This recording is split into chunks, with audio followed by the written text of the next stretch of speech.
Rojbaş. Merhaba değerli arkadaşlar, değerli izleyiciler. Arvar TV'deyiz. Bugün 22 Mart 2026. Yani bundan 2638 yıl önce, yani milattan 612 yıl önce ilk defa Nevroz bayramı kutlandı. Ve o zamandan beri hemen hemen her yıl, sanırım işte ara verilmeden, başta Kürtler olmak üzere Ari ırkından olan diğer halklar, yani Farslar, Afganlar ve yine Orta Doğu'daki diğer halklar Nevroz bayramını kutluyorlar. Dün 21 Mart'tı, yani Nevroz'du. Sanırım Kürdistan'ın tüm bölgelerinde ve yine Kürdistanlıların yaşadıkları diğer tüm ülkelerde Nevroz Bayramı organize edildi, etkinlikler organize edildi, Nevroz Bayramı kutlandı. Avrupa'da da Nevroz Bayramı kutlandı. Sadece her ülkede bir yerde değil, yani Kürtlerin yaşadığı hemen hemen her ilçe ve ilde Nevroz kutlandı. Bir önceki gün, yani 20 Mart günü akşam birçok yerde meşaleli yürüyüşler yapıldı. Nevroz ateşi yakıldı. Ve 21 Mart günü, yani dün de Nevroz etkinlikleri, Nevroz şenlikleri organize edildi. Yani her bölgede Nevroz şenliği organize edilirken o bölgede bulunan sanatçılar da katılırlar. İnsanlar toplanır ve Nevroz bayramını kutlarlar. Nevroz'un bir sembolü var. Nevroz aynı zamanda bahar bayramıdır da. Baharı müjdeleyen bayramdır. Yani sadece Asur İmparatorluğu'nun yıkılmasıyla Med İmparatorluğu'nun kuruluşunun ilanı değil. Aynı zamanda 21 Mart günü biliyorsunuz bahardır. Bahara kapı açılıyor. Ve yine biliyorsunuz gece ile gündüz aynı saatte denk geliyor 21 Mart günü. Yani gece 12 saat, gündüz 12 saat oluyor. Yani Nevroz bayramı 21 Mart gününün böyle anlamları da var. Avrupa'da dedim, Kürtler Nevroz'u organize ettiler, kutladılar. Maalesef, yani ben maalesef diyorum, çünkü Nevroz'un diğer bir anlamı da birliktir. Sadece Kürtleri birleştirme değil, Kürtleri, Farsları, Afganları, işte Ari ırkından olan halkları değil, aynı zamanda Orta Doğu'da bulunan diğer halkları da birleştiren bir bayramdır. Nevroz'un böyle önemli bir anlamı da var. Ama maalesef işte 2638 yıl sonra Kürtler arasında halen parçacılık var. Particilik var. Örgütçülük var. Tamam, yani Kürtlerde ayrı ayrı partiler, ayrı ayrı örgütler, ayrı ayrı hareketler olur, olmalıdır da. Ama Nevroz gibi bir bayramı birlikte kutlamak gerekiyor. Partiye bakmaksızın, örgüte bakmaksızın Kürtler Nevroz günü bir araya gelerek bir alanda nerede yaşıyorlarsa orada bir araya gelerek Nevroz'u kutlamaları gerekir. Ama halen dediğim gibi Kürtlerde parçacılık var. Mesela Avrupa'da iki büyük Nevroz etkinliği organize edilmişti dün. Bir tanesi Bonn'da, bir tanesi de Frankfurt'ta. Frankfurt'taki Nevroz bayramı PKK tarafından organize edilmişti. Bonn'daki Nevroz bayramı ise Partiya Demokratik Kürdistan KDP tarafından organize edilmişti. Şüphesiz Bon'a giden Kürtler hepsi KDP'li değil. Frankfurt'a giden Kürtlerin hepsi de PKK'li değildi. Frankfurt'a giden on binlerce Kürt arasında ayrı ayrı Kürt örgütlerinden, partilerinden de insanlar vardı. Ama ağırlıklı olarak PKK ve taraftarlarından oluşan bir kitleydi. Bon'a da giden kitle hepsi KDP'li değil. Yani ben ne Bon'a gittim ne de Frankfurt'a gittim. Çünkü Bon'a gittiğinde işte KDP'lisin, Frankfurt'a gittiğinde PKK'lisin, apocusun biçiminde bir suçlamayla neredeyse karşılaşıyorsun.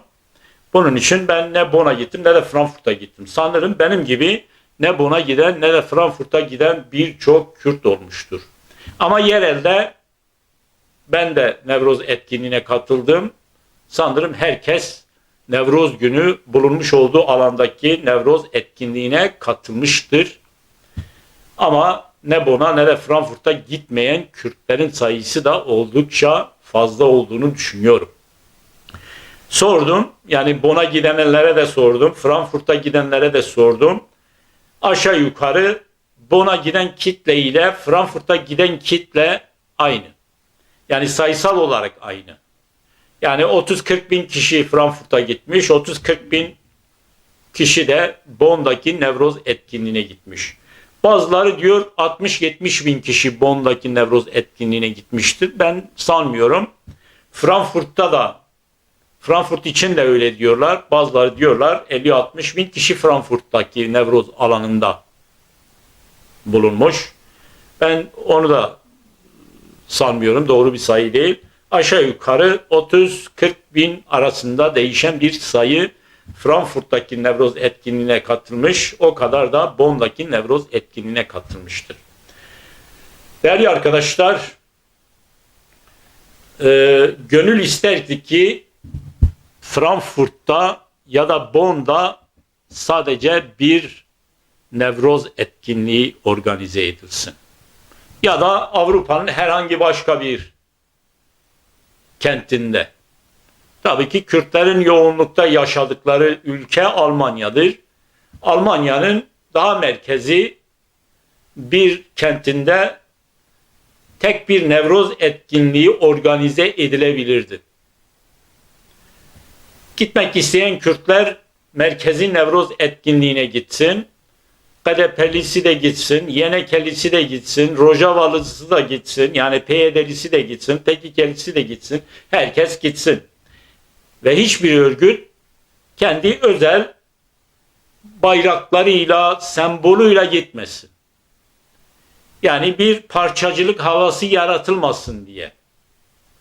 Nevroz eğer Kürtler kutluyorsa tek bir bayrak altında Nevroz'u kutlamaları gerekir. O da Kürdistan bayrağıdır. Herkesin kabul ettiği Kürdistan bayrağıdır. Ya da böyle parça parça, yani işte PKK'liler Frankfurt'ta Nevroz'u organize ettiler. KDP'liler Bonn'da Nevroz'u organize ettiler. Biçiminde bir parçacılık yaratılmasın diye işte böyle büyük etkinliklere gerek yok. Yani 30-40 bin kişi Frankfurt'a gitmiş, o kadarı da Bonn'a gitmiş. Toplasan aşağı yukarı diyelim 100 bin insan dün Bonn ve Frankfurt'taki Nevroz etkinliğine katılmışlardır. Ama Avrupa'da o kadar Kürt yaşamıyor ki. Onun çok çok üzerinde bir sayıda Kürt yaşıyor Avrupa'da. Ben aşağı yukarı 3 ila 4 milyon arasında Kürt'ün Avrupa'da yaşadığını düşünüyorum. Merkezi büyük Nevroz etkinlikleri yerine her bölgede bulunan Kürtler birlikte bir Nevroz etkinliğini organize etsinler. Herkes o Nevroz etkinliğine gitsin. Yani örgütler adına değil, dernekler adına değil, yani Kürdistanlı olarak gitsinler. Birçok Kürt Avrupa'da yaşıyor. Hiçbir Kürt örgütüne de üye değil, hiçbir Kürt örgütüne de kendini yakın hissetmiyor ama Kürttür. ve Nevroz'u kutlamak istiyor. İşte o insanlar bu yıl Nevroz'u kutlamamışlardır. Niye? Çünkü bir bölgedeki Nevroz etkinliğini KDP organize etmiştir. O Kürt gitmemiş oraya. Ben KDP'li değilim, gitmemiş. Başka bir bölgede PKK Nevroz etkinliğini organize etmiş. Diğer Kürtler gitmemişler. Demişler biz PKK'li değiliz. Bu Nevroz etkinliğine gitmiyoruz. Dolayısıyla Nevroz'u kutlamamışlar. Mesela bir de bazıları özellikle Nevroz'u da bir sebep göstererek, görerek salon tutuyorlar. Salonlara da insanları para karşılığında bilet basarak insanları alıyorlar. Dolayısıyla oradan rant elde etmeye çalışıyorlar. Bu da çok yanlış. Nevroz'un esas anlamı dışarıda, kırda, yaylalarda Nevroz'u kutlamaktır. Nevroz şenliği dışarıda kutlanır.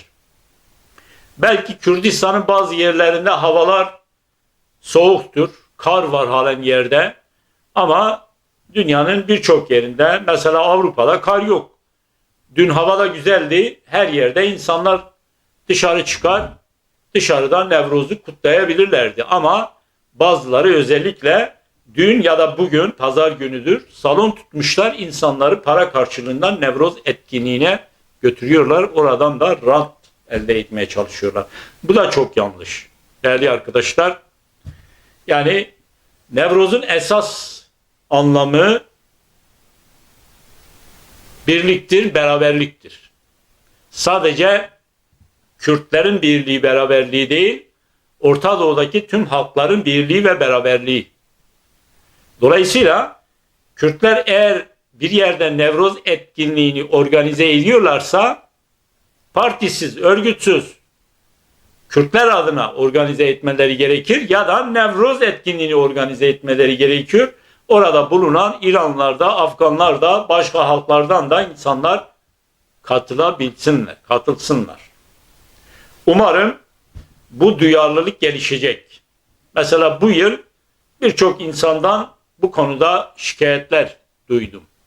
Yani insanlar diyorlar ben Nevroz etkinliğine gitmedim. Niye gitmedin sorduğunda işte diyor bizim bölgede PKK Nevroz etkinliğini organize etti, ben gitmek istemedim. Ya da KDP organize etti, ben gitmek istemedim. Ya da biliyorsunuz son yıllarda Rojavallar Avrupa'ya çok gelmişler. Avrupa'da Rojavalların sayısı giderek artmış.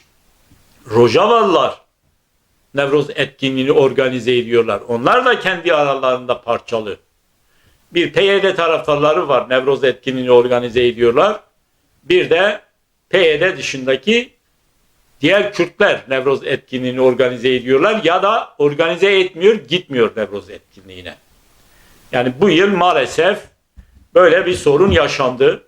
Umarım önümüzdeki yıl başta PKK olmak üzere KDP birlikte ya bir büyük Nevroz etkinliğini organize edecekler, Kürtler adına organize edecekler, herkes Nevroz etkinliğine gitsin diye ya da hiç merkezi Nevroz etkinlikleri, örgütler adına Nevroz etkinlikleri organize edilmemeli.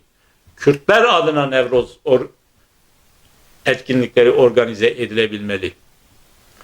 Değerli arkadaşlar, ben her şeye rağmen Kürt halkının Nevroz bayramını tekrar kutluyorum.